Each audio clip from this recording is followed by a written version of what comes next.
hablaba de la salvación, hablaba de que todo el que creyera en él iba a ser salvo.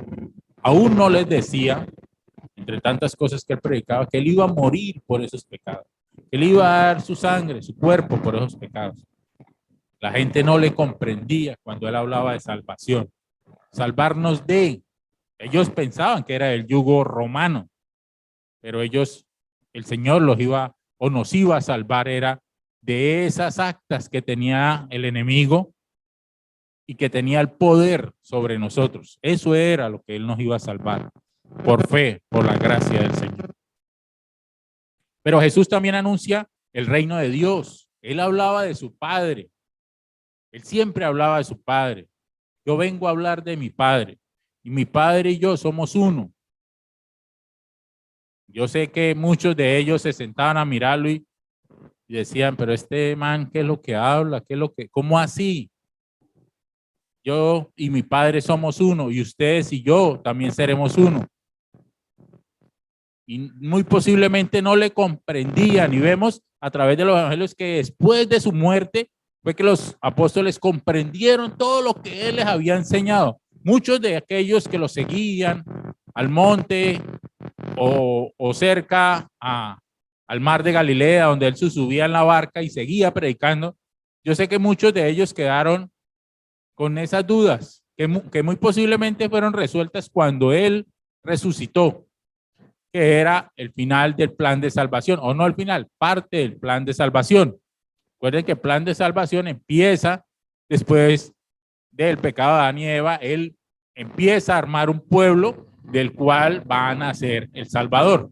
Él ya tenía en su mente, por su poder, por su omnisciencia y su omnipresencia, todo su poder, él sabía lo que iba a suceder y empezó a crear un pueblo del cual iban a nacer 12 patriarcas, de los patriarcas iban a nacer unas tribus, de las tribus iban a nacer el Salvador.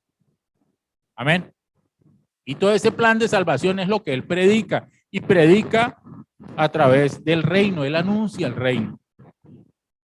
En Mateo 13 podemos ver, busquemos Mateo 13, aparece la parábola del sembrador, y él dice,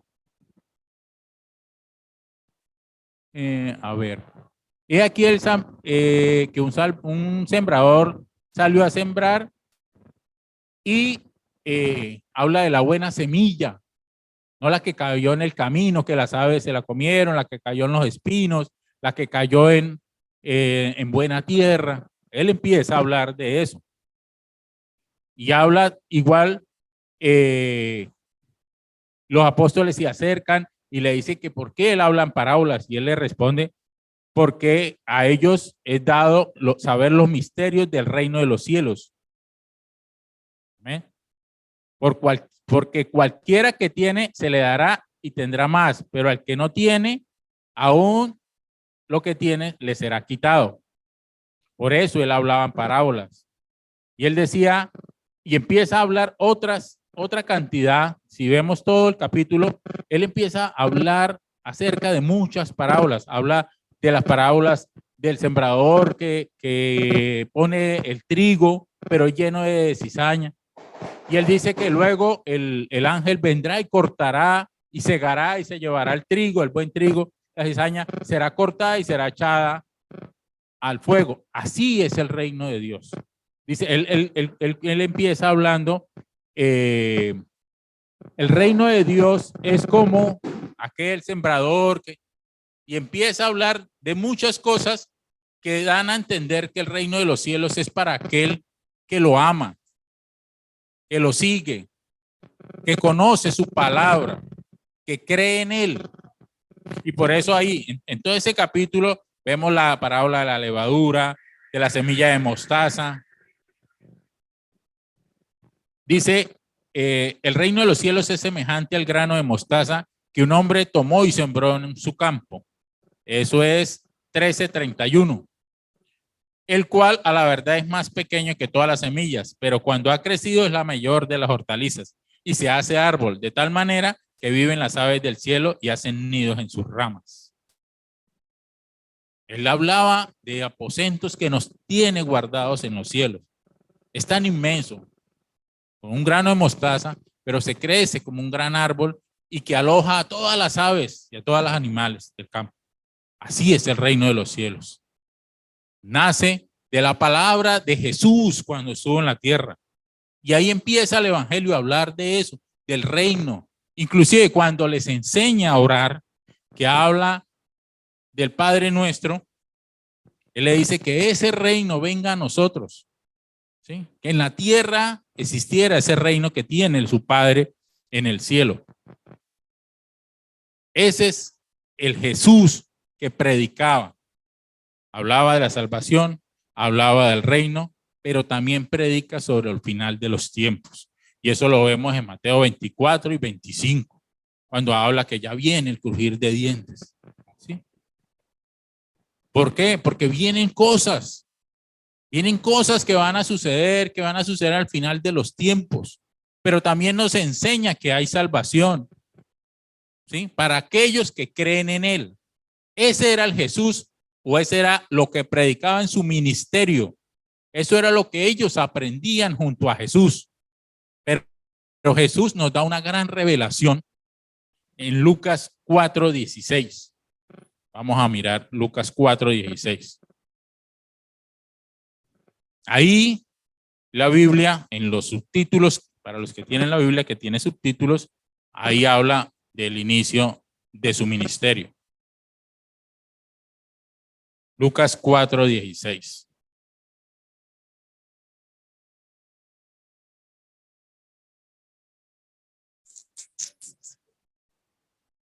Lucas 3. Lucas 4:16. Cristina, ayúdame con la lectura. Hágame el favor.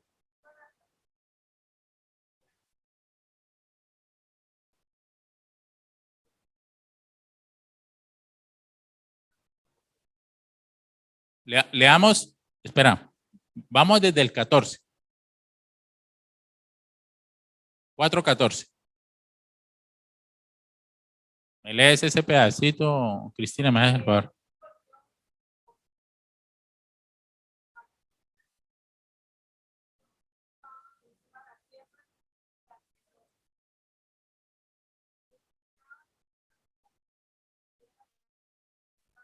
Gracias. Jesús volvió en su poder del Espíritu a Galilea y se difundió su fama por toda la tierra de alrededor y enseñaba en las sinagogas de ellos y era glorificado por todos. Jesús predicó en Judea, en Jerusalén, Capernaum. Él empezó a predicar después de ser bautizado en todos los alrededores, pero él no había vuelto a su tierra natal, que era Galilea, Nazaret. Él no había ido a predicar allá todavía, pero ya se conocía su fama. Ya se sabía quién había hecho grandes milagros y quién era Jesús, pero no había ido a su tierra. Y llega, nos cuenta el relato que él llega a su tierra a predicar. Susanita, ¿me ayuda de ahí para adelante del 16? ¿No? Entonces Kimberly. Al 16, del 16, sí.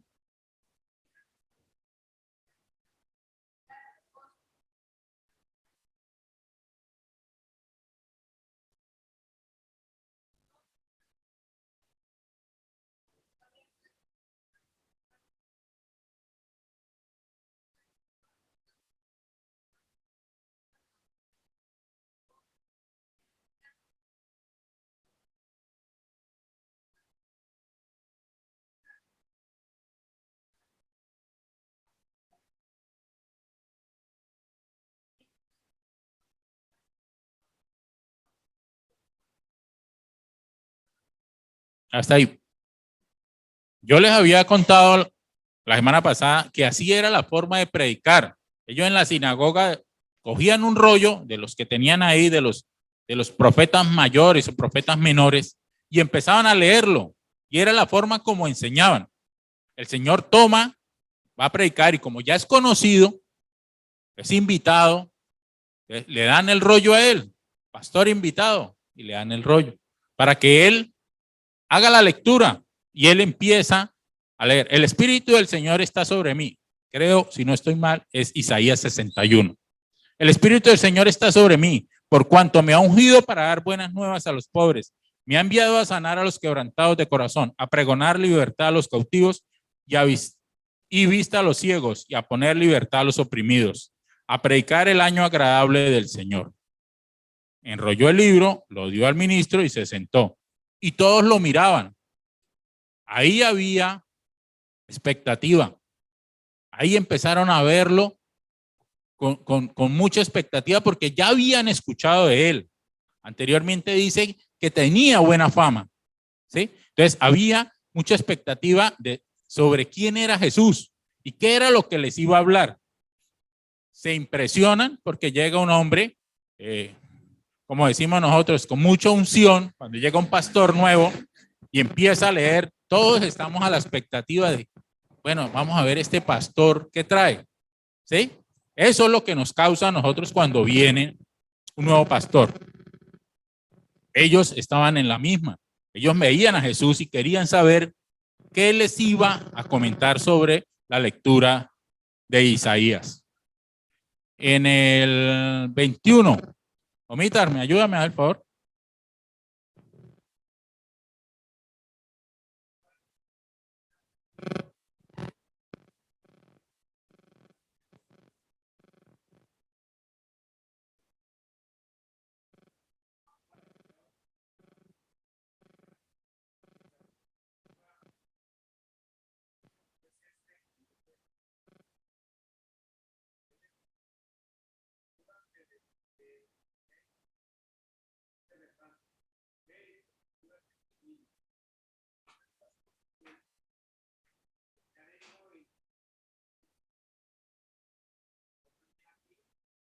En tu tierra, hasta ahí, Omita. Por su omnisciencia, porque él lo sabe todo, él ya sabía lo que ellos estaban pensando. Él empezó a hablar y les dijo una revelación grandísima. Les leyó esa profecía del libro de Isaías y le dicen, el tiempo se ha cumplido, aquí estoy, soy el Hijo de Dios. En otras palabras, se lo está diciendo, porque dice, por el Espíritu del Señor está sobre mí, por cuanto me ha ungido para dar buenas nuevas a los pobres y me ha enviado a sanar a los quebrantados de corazón, a pregonar libertad a los cautivos y vista a los ciegos y poner en libertad a los oprimidos, a predicar el año agradable del Señor. Y él les está diciendo, hoy se ha cumplido esta escritura delante de vosotros. Hoy estoy yo aquí devolviéndole la vista a los ciegos, ¿sí? Levantando a los oprimidos. Esta profecía de Isaías se ha cumplido. Aquí tienen al Hijo de Dios. Empezando, ellos tenían mucha expectativa y bueno, querían saber, les había causado buena impresión Jesús. Él empieza a decir, aquí está el Hijo de Dios. Él sabía que estaban pensando y él dice, muy posiblemente ustedes me van a decir, médico, cúrate a ti mismo.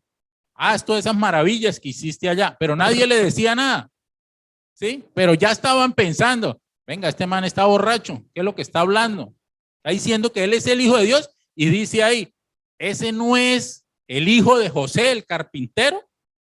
¿Recuerdan la semana pasada que yo les decía cómo lo veían ellos? Recuerde que él llegaba a su casa, a Nazaret, donde había nacido, donde había jugado trompo y maras con sus amigos, muy posiblemente, ¿sí? Donde fue un niño y todos lo reconocían, donde construyó sillas, mesas, que muy posiblemente se las devolvieron o si les quedaron bien o mal, donde reparó algunas cosas, porque él era carpintero. Y en ese momento, cuando empieza a decir, aquí se ha cumplido esta promesa, pues obviamente todas las personas empezaron a pensar, venga, pero este no es el hijo de José. ¿Qué es lo que él está hablando? Ya cambió su modo de pensar. Ya no estaban impresionados ni tenían una expectativa sobre él. Ya empezaron a desconfiar, a cuestionarlo, ¿verdad? Empezaron a cuestionarlo. ¿No es este el hijo de José? Y él les dijo, sin duda me diréis este refrán, médico, cúrate a ti mismo. De tantas cosas que hemos oído que habían hecho en Capernaum, haz también aquí en la tierra. Demuéstrenos que realmente usted es lo que hablan de usted, porque ellos tenían una expectativa de quién era. Y entra diciendo, yo soy el Hijo de Dios. Pues claro, obviamente ellos empezaron a cuestionar quién es el que realmente es este Jesús, ¿sí? Y añadió, de cierto os digo que ningún profeta es acepto en su propia tierra. A partir de esta, es lo que nosotros conocemos, que nadie es profeta en su tierra, ese refrán. Él les dice, ningún profeta es acepto en su propia tierra.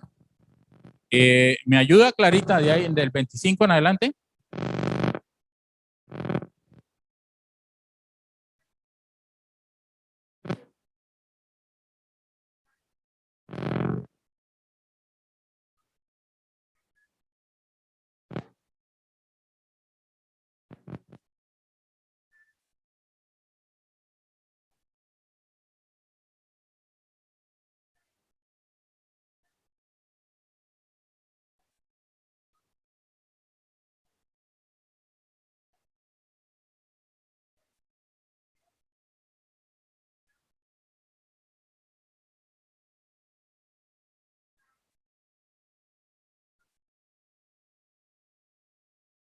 Hasta ahí. Ya, él les revela otra cosa. Les da una gran revelación que lo vamos a ver ahorita más tarde. Lo vamos a explicar. Pero ya ahí dice que ya se llenaron de ira. Ya cambió su forma de mirarlo. Ya se escandalizaron por lo que él estaba diciendo. Le dijeron, venga, este es un farsante. ¿Qué es lo que él está diciendo? Por lo que acaba él de decir. Había muchos, cuando hubo en los tiempos de la sequía y hubo hambre. ¿Recuerdan a Elías que él cerró los cielos por 3 años para que no lloviera? Hubo hambre, hubo escasez. Y el Señor manda a Elías, después de que está en la cueva, lo manda a que vaya y busque y encuentra una viuda en Sarepta. Y a ella es la que ayuda. Habiendo muchas viudas, como dice ahí, en su pueblo, en Nazaret o en Israel o en Judea. También en los tiempos de Eliseo había muchos leprosos. Pero recuerdan la historia de Naamán, que él lo hace entrar al río. Naamán era un sirio. Si habían tantos leprosos de su tierra, de Israel, judíos, ¿por qué sanó a Naamán? Y ellos empiezan a escandalizarse. Empiezan a verlo con otros ojos. Cambiaron de su forma de verlo como esa impresión, porque tenía buena fama, tenían una buena impresión, cambian su forma de pensar y empiezan a cuestionarlo. Y luego ya se llenan de ira y empiezan a verlo de otra manera, a verlo como un farsante, a verlo que quién es el tipo que le dimos el poder de poder leer las escrituras. ¿Sí? Terminemos el texto. Paulita, ¿me ayuda? El 29, ¿me hace el favor?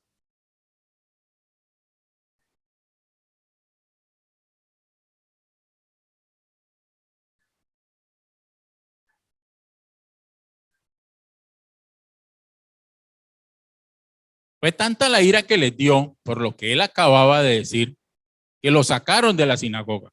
Sálgase de aquí, usted no es digno de estar acá. Usted no puede predicarnos.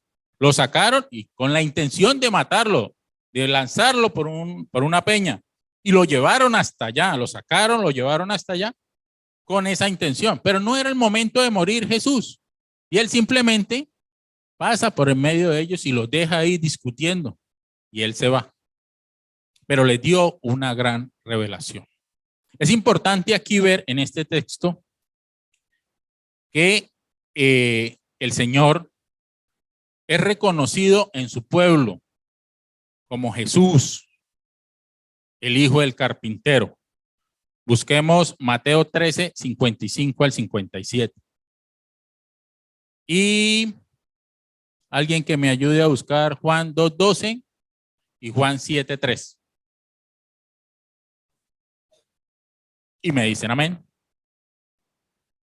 Mateo 13, 55 al 57.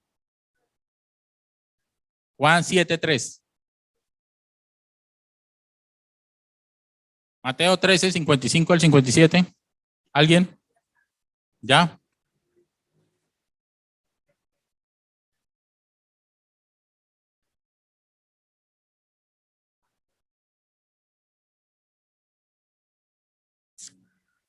Ahí es reconocido.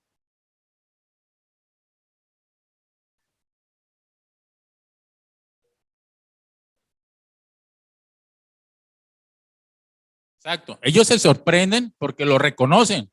Este es el hijo del carpintero. Es hijo de, devuélvase una, dame el favor.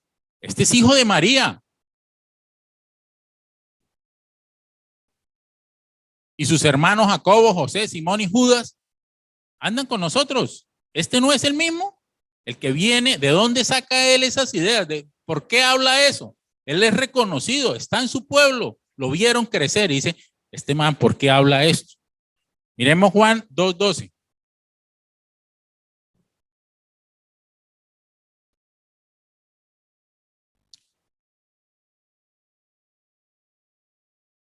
Dice Juan 2:12. Después de esto, descendieron a Capernaum, él, su madre, sus hermanos y sus discípulos, y estuvieron allí no muchos días. Como ven, él andaba con su madre, con sus hermanos y sus discípulos, que lo seguían después de que él empezó su ministerio. Y Juan 7:3, que usted lo tenía.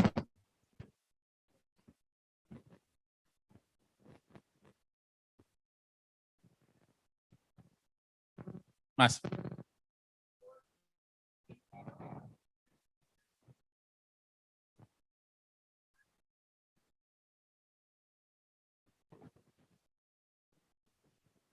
Ni aún sus hermanos creían en él. ¿Sí se dan cuenta? Primero aquí nos revela algo para los que todavía por ahí se dejan convencer de que María no tuvo hijos. ¿Sí? Ahí dice clarito, sus hijos, sus hermanas y sus discípulos, porque algunos dicen que sus hermanos lo llaman porque ellos se llamaban hermanos en Cristo. No, ahí dice sus hermanos, sus hermanas y sus discípulos. ¿Sí? Esos eran diferentes. Sí tuvo más hijos.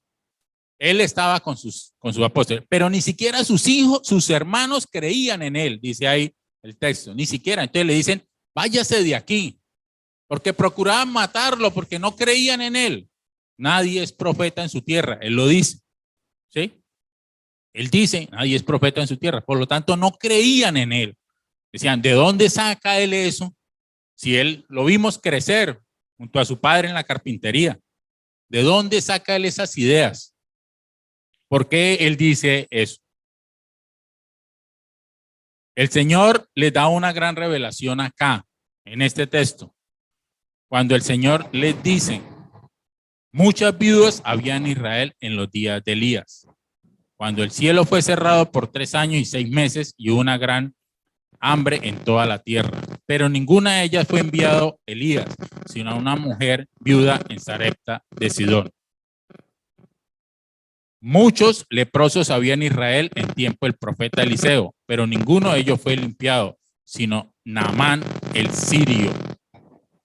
El Señor les estaba dando una gran revelación a ellos y por eso ellos se llenaron de ira, porque ellos sí lo entendieron. Yo soy el Hijo de Dios, pero vengo a salvar, vengo a rescatar, vengo a consolar, no a mi pueblo, sino a aquel que me necesita. Por eso les decía, muchas viudas había hambre en su pueblo, pero no, el Señor no envió a Elías a salvar una de esas viudas. Elías, después de la cueva, le dice, salga y vaya y visite una viuda que lo está esperando. Se va Elías, encuentra una mujer que estaba recogiendo leña y tenía un poquito de harina y un poquito de aceite y estaba preparando un pan para darle a su hijo y a ella. Dice el texto que para acostarse y esperar la muerte, muy posiblemente porque ya no había nada más que comer por la escasez que había. El profeta llega y le dice, dame de comer. Esta mujer no tenía sino un pan, un poquito de harina, un poquito de aceite, hizo un pan. ¿Sí? sin mostanesa, sin mantequilla, sin jamón, sin queso, no, un pan, solito, sin Coca-Cola. Y le dice, para ella y para su hijo, y le dice, dame de comer. Ella lo reconoció, reconoció el poder, aunque era gentil, no era judía, reconoce el poder de Cristo, de Dios, de Jehová en ese momento, y le da de comer. Parte el pan y le da la mitad, y la otra mitad la parte entre ella y su hijo. Y él le dice, por cuanto me diste de comer, o cuando me diste de lo que no tenías, jamás te hará falta ni la harina ni el aceite. El Señor está mostrando que Él venía no a su pueblo, no a darle de comer a su pueblo, porque la escasez o la necesidad era para los demás, no para su pueblo, porque su pueblo estaba esperando, era un salvador, un guerrero que lo sacara de las manos de Roma, no de la escasez espiritual que tenían. Esa mujer tenía hambre y su hijo iba a morir, pero reconoció el poder de Dios y dijo, tú eres profeta de Dios, y le dio de comer aún sabiendo que su hijo iba a morir y ella iba a morir. Dios reconoce esos corazones, ¿sí? Esos corazones humillados, esos corazones que realmente lo aman. A eso es el que Él busca.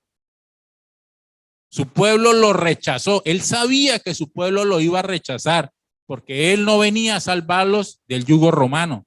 Él venía a mostrarles otra vida en su reino, en el reino de Dios. Él venía a hablarles de salvación, pero ellos no lo entendieron. No lo entendieron. Muchos de los que andaban con Él y que levantaron palmas, que aquí celebramos el Domingo de Ramos, o el mundo celebra el Domingo de Ramos, salieron a aplaudirlo y a alabarlo, que Él entró en el burrito y celebran esa fiesta, ¿verdad? Muchos de esos que lo alabaron también gritaron allá, crucifícale, crucifícale. Muchos de ellos le dieron la espalda. Él quedó en la cruz, a sus pies quedaron las mujeres que lo siguieron, porque ni siquiera sus 12 apóstoles lo siguieron. Ellos se acobardaron y se fueron. Ese pueblo, él sabía que ese pueblo le iba a dar la espalda, pero él venía a abrirle los brazos ¿a quiénes? A nosotros, a los gentiles. Él tenía ya un plan de salvación. Él quería armar su iglesia. Sabía que los judíos no iban a entender lo que él venía a hacer. Y por eso él les estaba dando esa revelación. Había muchas viudas, pero aún así fue Elías, el profeta, fue enviado a Sarepta de Sidón a darle de comer o a salvar a una viuda de allá, una viuda gentil de un pueblo vecino, no del pueblo judío. Lo mismo hizo con Eliseo. Habían muchos leprosos, pero Eliseo sana a un sirio que los dominó. Siria los dominó por mucho tiempo, los esclavizó. Y el Señor les está diciendo, ¿por qué él salvó o sanó? Fue un sirio. ¿Recuerdan ustedes la sanación de los 10 leprosos? El Señor sana a 10 leprosos y ellos se van a anunciar. Uno solo regresa y le da la gracia. ¿Recuerdan quién es? ¿De dónde es? Es samaritano, no era judío. Ese era el pueblo que él venía a salvar, a los gentiles. ¿Por qué los judíos? Ninguno de los judíos regresó a darle las gracias. El único que regresó fue el samaritano. Porque es que a nosotros nos pasa, hoy la iglesia le pasa lo mismo que a los judíos. Creemos que ya lo merecemos todo, que porque somos hijos de Dios, porque somos su iglesia, ya lo merecemos todo. Entonces, eso, yo soy hijo de Dios, por lo tanto, yo necesito o tengo la autoridad para solicitar eso, o mi padre me tiene que dar eso.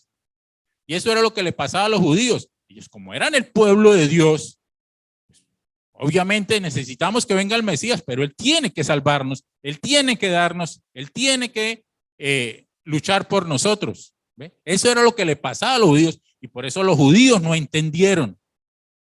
No entendieron el mensaje que les estaba dando o que les iba a dar, el mensaje de salvación. Y por eso él abrió los brazos y acogió a todo el pueblo que creyera en él. Él tenía un plan, él sabía que después de su resurrección, muerte y resurrección, tenía que tener uno que se identificara con ellos. Y es cuando levanta a Pablo. Tenía a alguien que se identificara con los gentiles. ¿Qué más aquel que los había perseguido a sus propios pueblos?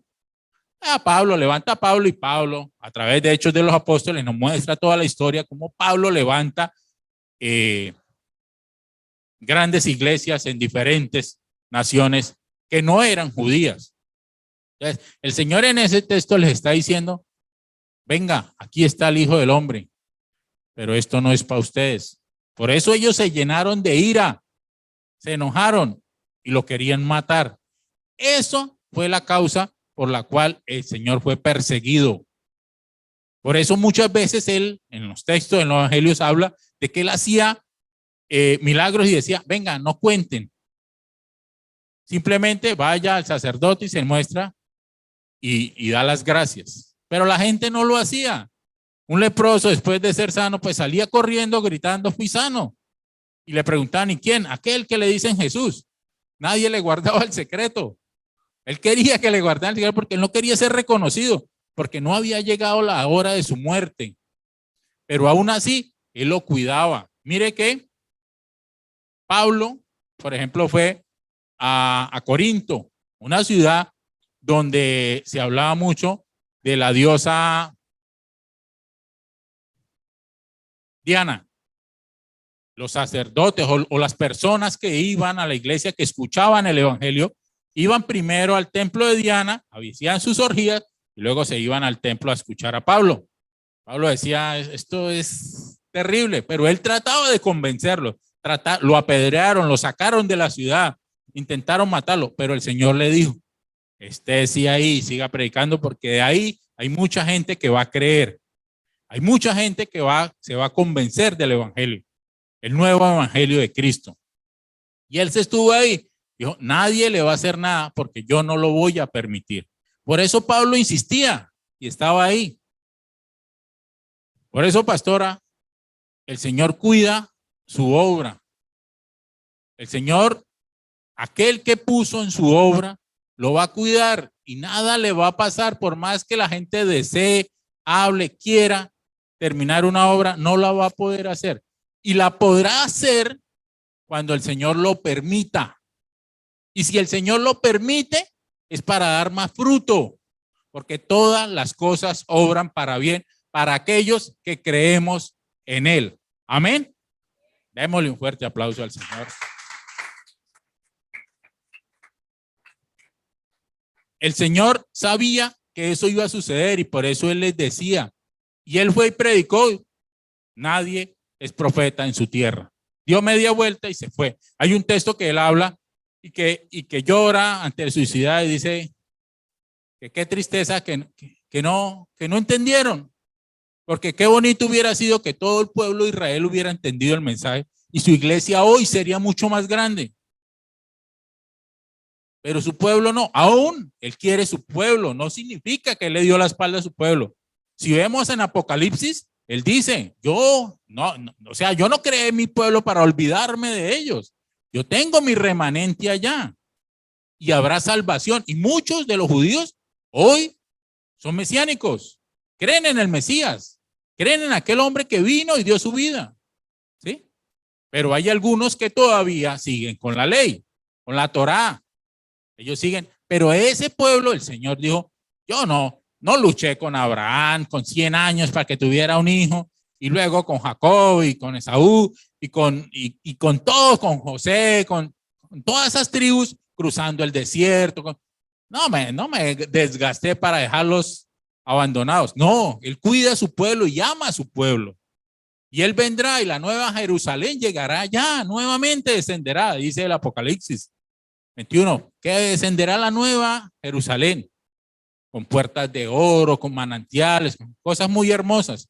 Porque el Señor, allá donde nació la vida, allá terminará y volverá a nacer. Allá en esa zona donde estaba el Edén. nuevamente descenderá y viviremos junto con él. Es la promesa de su segunda venida, ¿verdad? El Señor les decía, tomen su cruz y síganme. Muchos no lo entendieron, pero muchos lo hicieron. Muchos de su pueblo, de sus seguidores lo hicieron. Hoy nosotros lo entendemos o nos lo explican. El que sufre conmigo tendrá recompensa. Él dijo, el camino no es fácil. Tome su cruz. ¿Cuál es nuestra cruz? Nuestros hijos, nuestras esposas, Kimberly, el trabajo, la escasez. Todas esas son nuestras cruces. Cada uno cargamos una cruz. ¿Sí? Cada uno de nosotros tiene un costalado acá en la espalda que dejamos en la puerta de la iglesia y le decimos, Señor, tome esto, aligéreme mi carga. Esa es nuestra cruz. No es fácil. El Señor dijo, no es fácil. Pero Él dijo, tomen su cruz y síganme, que vivirán para siempre.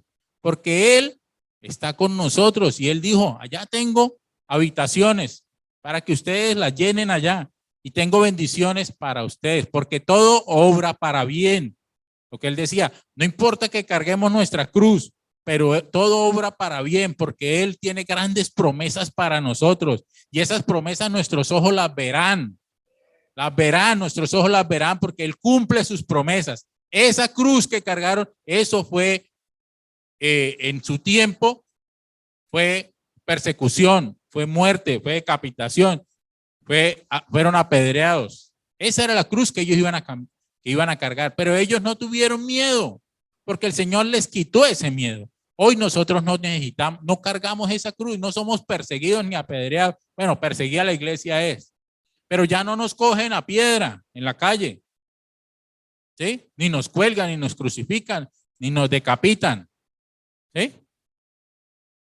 Le tenemos más miedo a la esposa que a los que nos persiguen por el evangelio. Eso. Pero hoy nuestra cruz es diferente y Él lo decía, toma tu cruz y sígueme. Pero muchos de nosotros decimos ser cristianos, pero de lejos. Así como ellos lo seguían de lejos. De lejos, ¿por qué?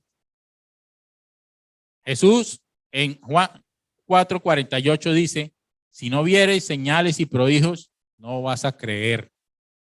En 1 Corintios 1:21 dice, pues ya que la sabiduría de Dios, el mundo no conoció a Dios mediante la sabiduría. Agradó a Dios salvar a los creyentes por la locura de la predicación, porque los judíos piden señales y los griegos buscan sabiduría. Pero nosotros predicamos a Cristo crucificado, para los judíos ciertamente tropezadero y para los gentiles locura. Eso es para nosotros Jesús. Locura, porque nosotros nos embriagamos de ese amor y esperamos cosas que los demás nos miran y nos dicen, pero ¿usted qué más espera? No, yo creo en un Dios que me va a dar las cosas. Si nosotros nos ponemos a hablar, y por eso el Señor decía, nadie es profeta en su tierra. Por eso nos cuesta a nosotros predicarle a nuestra familia. Por eso es, porque no nos van a creer. Es locura para nosotros el evangelio. Si nosotros le hablamos, muy posiblemente a nuestros amigos, a nuestros familiares, ellos van a decir, pero ¿este qué habla? Si este era borracho, yo lo conocí borracho. O esta señora, ¿por qué me habla de Dios si esta vendía ramitas? Como dice la pastora. Vendía ramitas. Y hoy me está predicando de un Dios, de una salvación. Ese es el problema, que nos conocen o conocían nuestro antiguo yo. Por eso el Señor habla de un nuevo nacimiento, porque somos nuevas personas. Pero va a ser difícil que nos crean. Si yo trajera aquí muchas de esas personas que andaban conmigo, se van a burlar de mí. Va a decir, este man, ¿qué es lo que está hablando? Por eso el Señor decía, los judíos piden señales. Ellos pedían señales, ¿por qué? Porque eran el pueblo de Dios. lo que a veces nos pasa a nosotros los cristianos, que decimos ser cristianos. Llegamos a la iglesia y decimos, bueno, yo quiero sanación, yo quiero prosperidad, yo quiero ver milagros. Aquí, ¿cada cuánto hacen milagros? No, no hay, entonces me voy para otra. Eso le pasaba a los judíos querían ver, ¿realmente es el Hijo de Dios? Haga. Miren la cruz. Uno de los delincuentes que estaba al lado, no el delincuente bueno y el malo, sino los dos eran delincuentes.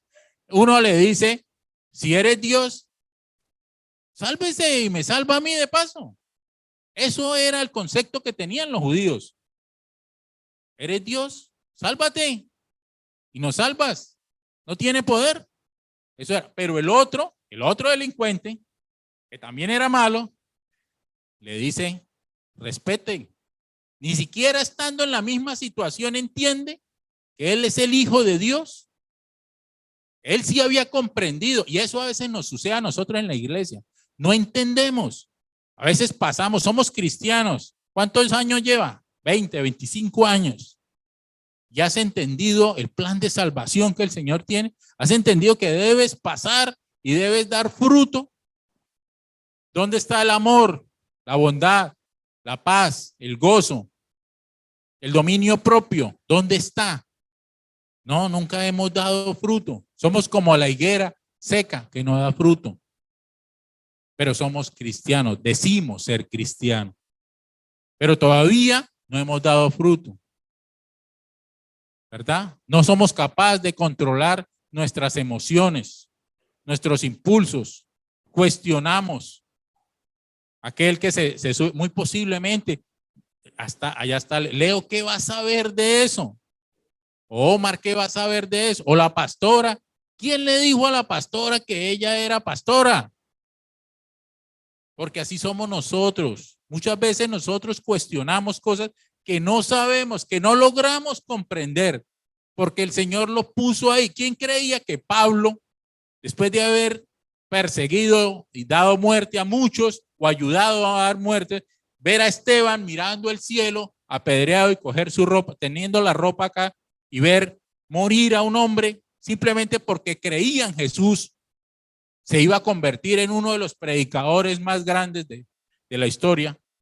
Okay. Para mí es uno de los mejores predicadores que existió. ¿Quién iba a creer eso? Pero nosotros sí cuestionamos. Nosotros sí somos capaces de cuestionar, y el Señor pone al que Él quiere, porque Él lo dice. Yo había podido escoger al que quiera de mi pueblo, porque Él lo hizo. Él escogió un pueblo y a ellos los protegía, iba en batalla. ¿Cuántas veces lo traicionó su pueblo? ¿Cuántas veces lo desobedecieron? Y Él seguía luchando por su pueblo, hasta que vino Jesús y dijo, venga, había muchas viudas, pero no la mandamos para el pueblo, lo mandamos afuera, a una gentil, porque ahora la salvación es así, para todo aquel que cree en mí, y por fe y por gracia. Ya no es por la vista, sino por el oír su palabra y creer en Él. Por eso Pablo salió y predicó, y el Señor lo protegió hasta cuando permitió que Pablo volviera a Roma y pudiera hablar de Él en Roma. Y ya ahí después, pues, ya no había nada que hacer, permitió que él fuera muerto mártir, ¿verdad?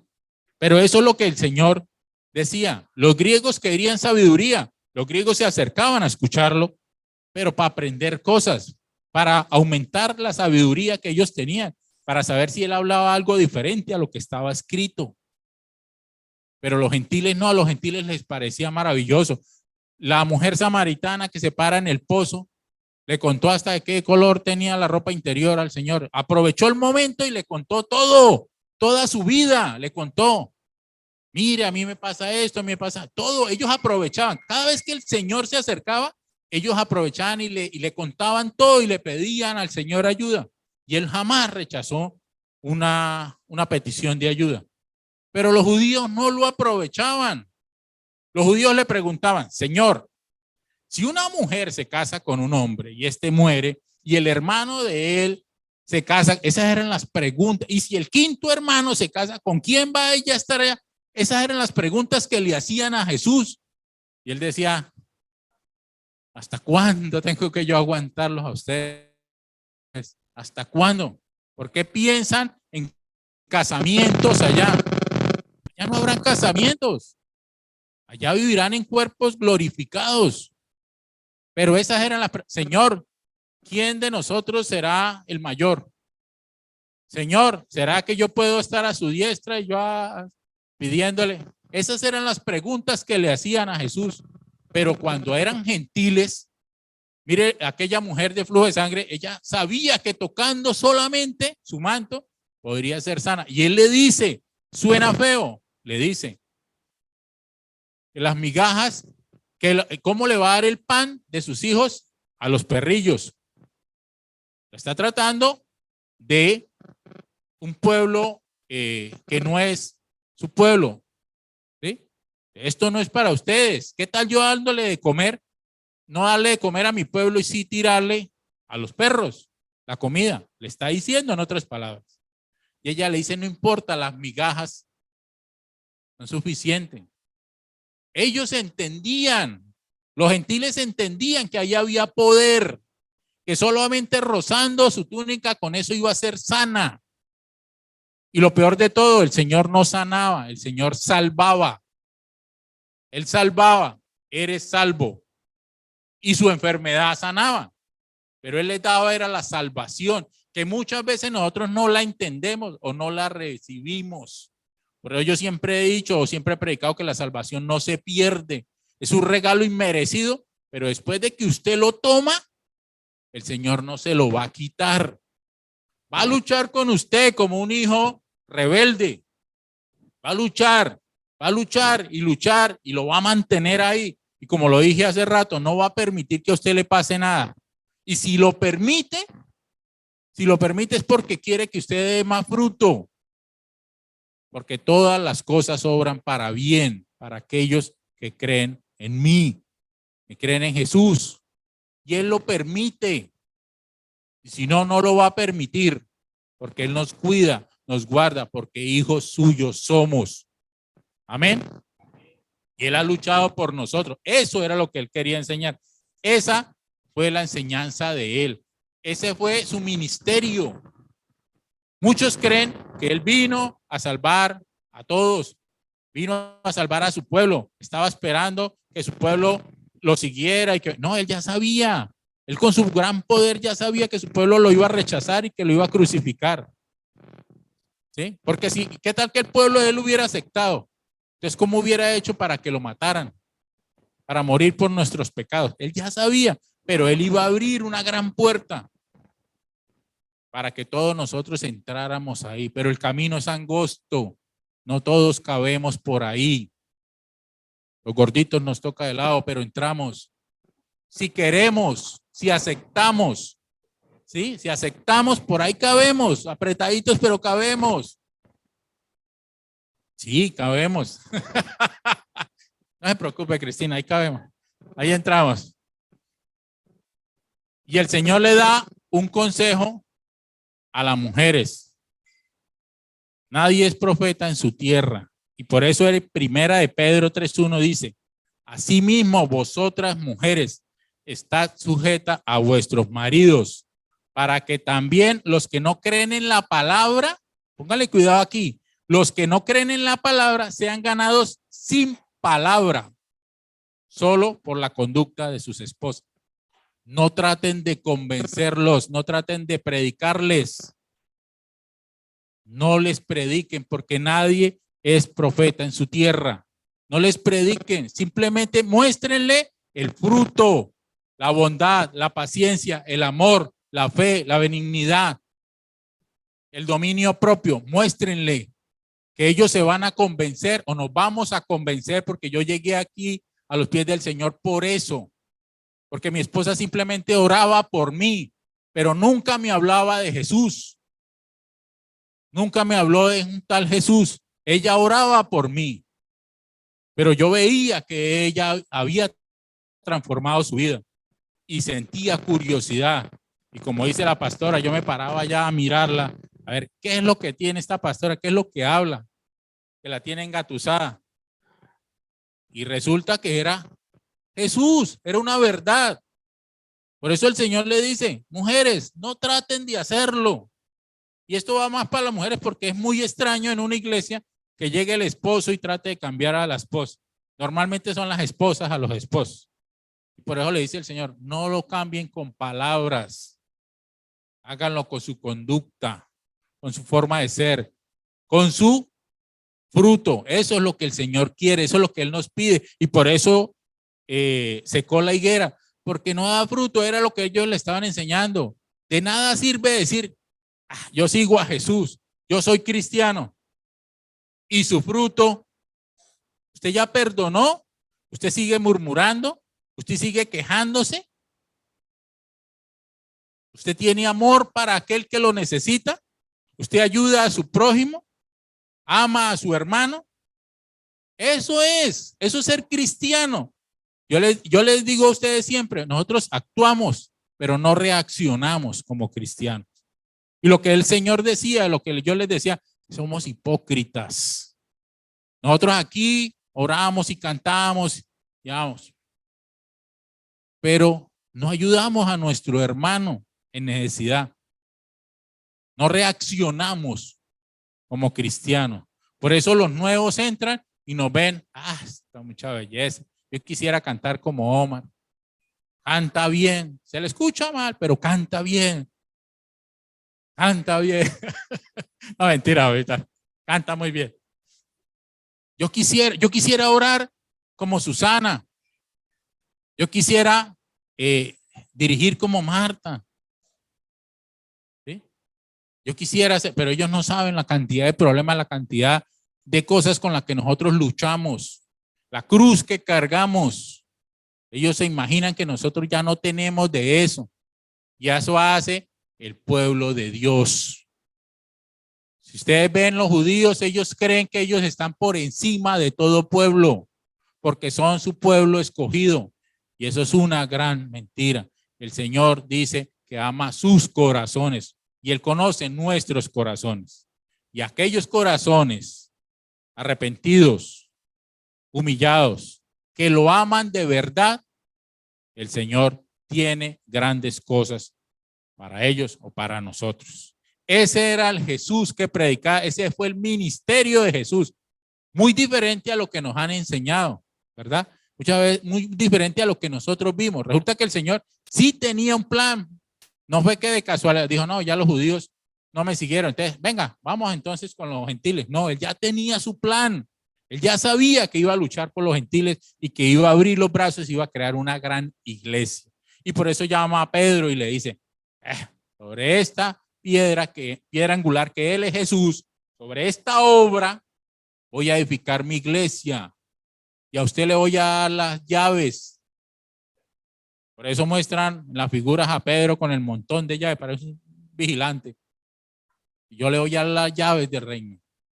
Y a todos sus apóstoles allá estarán junto con Él, que es la visión que Juan ve cuando Él está allá alrededor con estrellas y con candelabros. Ese es Jesús, ese era el ministerio de Jesús. Después, ¿qué es? Es aprendido, es muerto, es resucitado y vuelve a sus apóstoles y ahí ellos sí le entienden.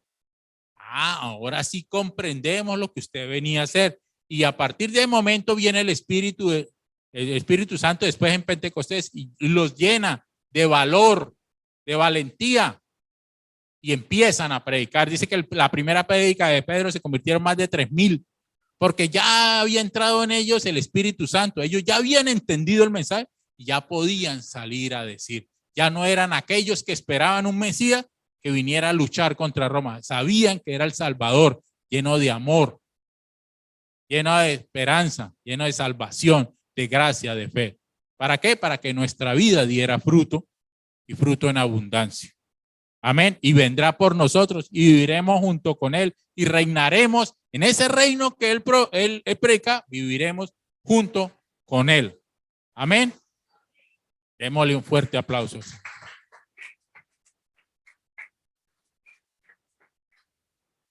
Gracias, Padre poderoso, por tu palabra. Gracias, Señor, por habernos enseñado todas aquellas cosas que tú hiciste cuando estuviste junto con nosotros, Señor. Gracias por permitirnos conocerte más a fondo y que cada día tus enseñanzas lleguen a nuestra vida, que dejen una pequeña semilla en nuestro corazón, Señor, que más tarde dará fruto. Todas estas palabras nos acordaremos en un futuro y serán palabras que podamos dar a otro, Señor, aquel que lo necesita, porque nosotros estamos para eso, para glorificar tu nombre, Señor, para hacer conocer tu nombre, Señor, que tú eres amor, Señor, que tú eres paz, Señor, que tú eres benignidad, fe, paciencia, bondad, dominio propio, templanza. Eso eres tú, Señor. Eso es lo que tú quieres que nuestro corazón dé fruto, Señor. Lucharemos, cargaremos nuestra cruz, Señor, pero sabemos que tú aligerarás ese peso, Señor. Tú cargarás ese peso por nosotros y nuestros ojos verán todas aquellas promesas que tú tienes para nosotros. Te pido que bendigas a cada uno de los que se encuentran en este lugar, a mi vida, mi esposa, mis hijos, mi hogar, Señor, y cada uno de los hogares de los que se encuentran acá o de los que representamos acá, a sus familiares, a sus hijos, a sus trabajos, a sus quehaceres, Señor. Bendícelos y que seamos de bendición a muchas personas más, Señor. Gracias, hermoso Señor, en el nombre de Cristo Jesús. Amén y amén.